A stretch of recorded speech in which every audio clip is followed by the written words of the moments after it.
Elon Musk has sold his Bitcoin. The Bitcoin that he bought back in February of 2021, 1.5 billion worth of Bitcoin. He now sold 75% of those holdings, giving him back 900 million roughly. He's keeping 250 million. So what should we think of all of this? I mean, first of all, we can already see the richest person on the planet is not able to time the Bitcoin market properly, so that should be somewhat of a cautionary tale.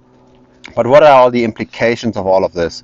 Now, the official why that Elon Musk was giving is that he simply just needs more liquidity. He has to add more cash to the balance sheet because of the China lockdowns, right? The Gigafactory in China is only partially operating because of all the COVID lockdowns, and so he needs to prepare, he needs to brace for potential bad impact. He has to keep his assets basically risk off and get into cash. That's the official why. Now, I can't really believe that, right? Elon Musk could easily also just sell equity. Tesla stocks aren't really that cheap. He's got a huge multiple on this.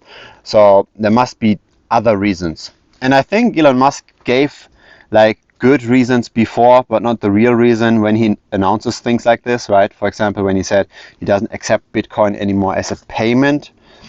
Was this really because of the official reason of the ESG reasons, that the environment might hurt Bitcoin, and once the environmental factors are better, once the mining goes 50% climate neutral, then he would accept Bitcoin again? Was this really the real reason? Because then why does he still hold it, right? Why would he only stop accepting it as a payment? The real reason there was probably because it's just technically pretty hard. You get all this volatility, you've got a problem with refunding as well, right? If the price changes too much, what are you actually going to refund if people don't want to keep their cars? So you've got all kinds of difficult things using Bitcoin as a direct vehicle for payment.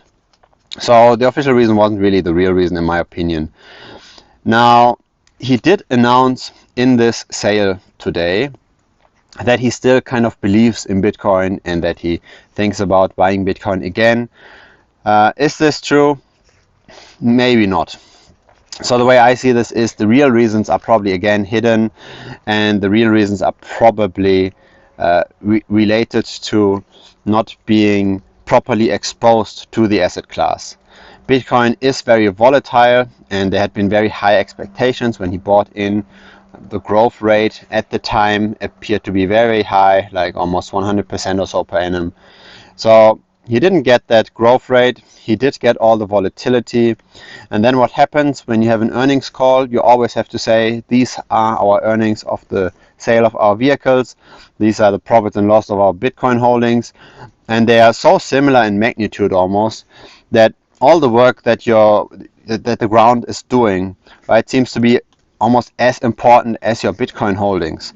But that's not really what Elon Musk is about, right? He's about building those cars, and he doesn't want to demotivate his people, that might do all the work and all those profits that just get burned with potentially a bad Bitcoin decision.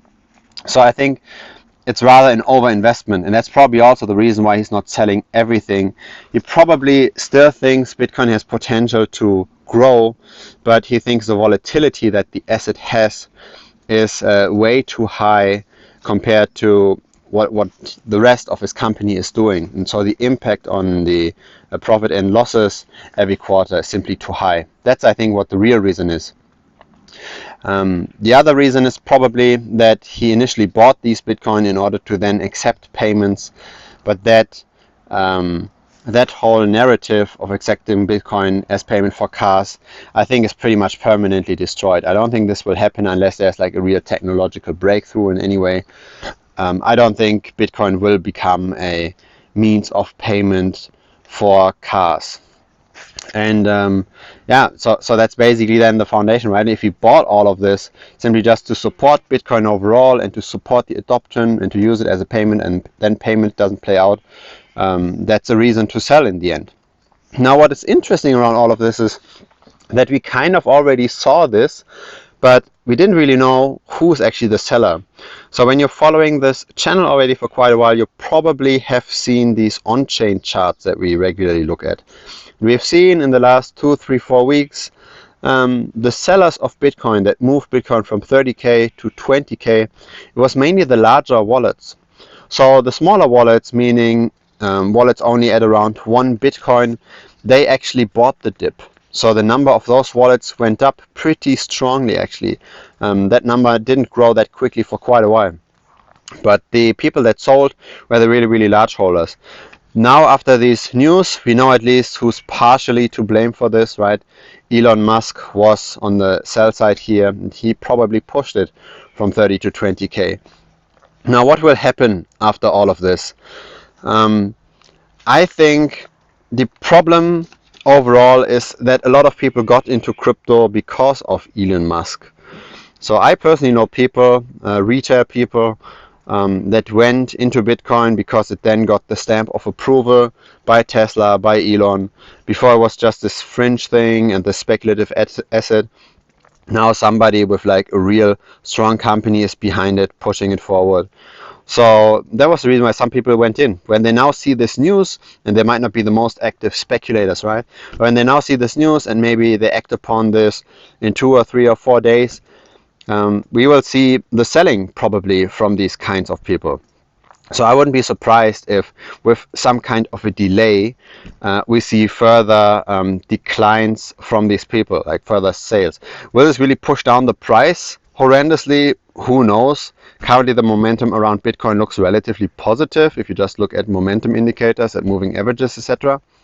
So that all looks good, but those news definitely will have an impact. Some people will be discouraged and they will sell, which is good, right? We want to get the final phase of a bear market. We want to get the weak hands out of the market.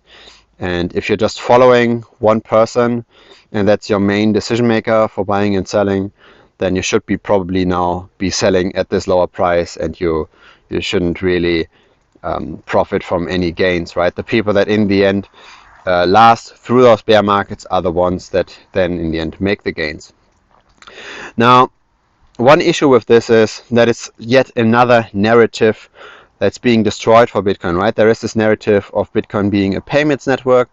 Then it wasn't that good for payment anymore, right? Then it became the store of value.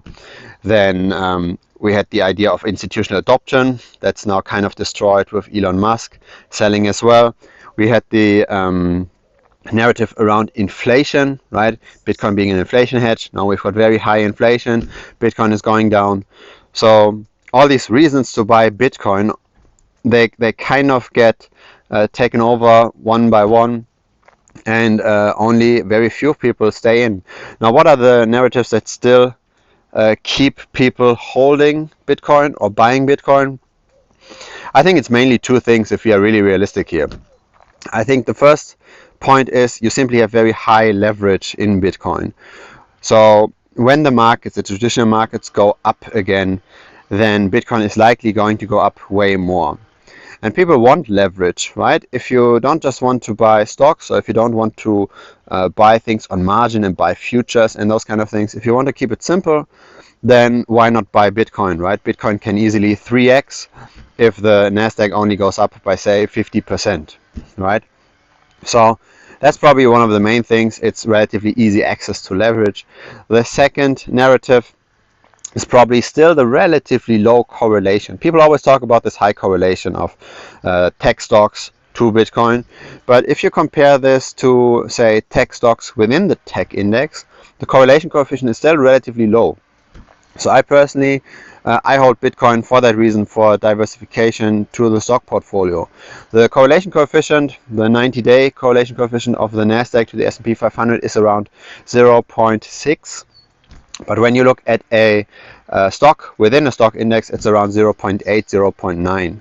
So you still have some kind of a diversification benefit. Of course, overall traditional markets do impact the Bitcoin price as well, but it's not that much of a degree as to what the macro environment impacts stocks. So you still can sometimes shuffle things around from crypto to stocks and vice versa, depending on what's currently at this moment in time comparatively cheap or expensive. And in the end, what will then create the bottom?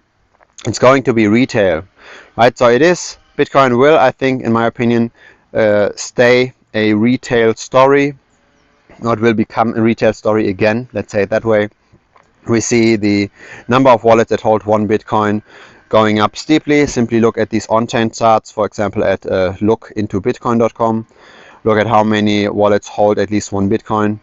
So Bitcoin gets more and more adoption by the small people, and of course the large crowd, they depress the price now, the institutions, but they go out slowly but constantly, and then it's again the retails. And if they just continue to dollar cost average in again, then of course the price will go up, because Bitcoin's inflation is way lower than fiat's inflation. So the relation between fiat to Bitcoin has to be then in favor of Bitcoin's valuation denominated in fiat to go up.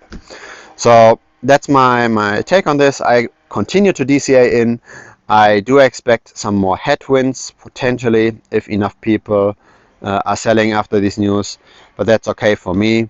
I think over the very long term, Bitcoin is likely going to appreciate again, backed on the retail people just DCAing in and keeping the money in an unconfiscatable way, and relatively safe on inflation, even though there is all of this volatility, relatively safe on inflation simply because you can't expand the number of Bitcoin in circulation. And that's of course one of the main drivers why Bitcoin got that much adoption. So thanks again for watching. There's another interesting discussion around this bear market over here in this video. Hope you're gonna watch that, and thanks for watching this video. Bye bye.